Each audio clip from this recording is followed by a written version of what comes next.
দর্শক, কাউরান বাজার থেকে সর্বশেষ অবস্থা জানাচ্ছেন সহকর্মী শফিক আহমেদ। আমি এই মুহূর্তে আছি রাজধানীর কাউরান বাজারে, যেটি আসলে পাইকারি বাজার এবং যে সাপ্তাহিক বাজার দর আজকে আপনাদেরকে জানিয়ে দেব চ্যানেল এসের দর্শকদের জন্য। আজকের বাজার দর আমরা বাজার ঘুরে আজকে যেমনটা দেখলাম, এটা আজকে যেমন শাক সবজি করলা 50 টাকা, ভেন্ডি 30 টাকা, চিচিঙ্গা 40 টাকা, পেঁপে 30 টাকা, ধুন্দুর 40 টাকা, বেগুন 50 টাকা, মরিচ 50 টাকা, পেঁয়াজ 40 টাকা, আলু 20 টাকা। খাসির মাংস গরুর মাংস বিক্রি হচ্ছে 750 টাকা, 760 টাকা। খাসি বিক্রি হচ্ছে 1200 টাকায়। রুই মাছ 350 টাকা থেকে 400 টাকা।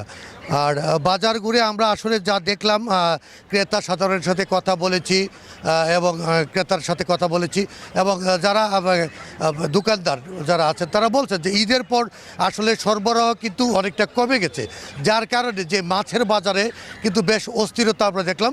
মাছের সরবরাহ খুব কম থাকায় মাছের দাম কিন্তু অনেকটাই বেশি। আরেকটি বিষয়, চালের বাজারে কিন্তু অনেকটা স্বস্তি এসেছে। চালের বাজারে কমে গেছে 3 থেকে 4 টাকা। আসলে চালের বাজারে কেজিতে প্রতি দাম কমে গেছে। নাজি চাল বিক্রি হচ্ছে 85 টাকা, মিনিকেট বিক্রি হচ্ছে 80 টাকা, মোটা চাল বিক্রি হচ্ছে 50 থেকে 60 টাকা। আসলে এই ছিল আমার কাছে কাউরান বাজার থেকে সর্বশেষ।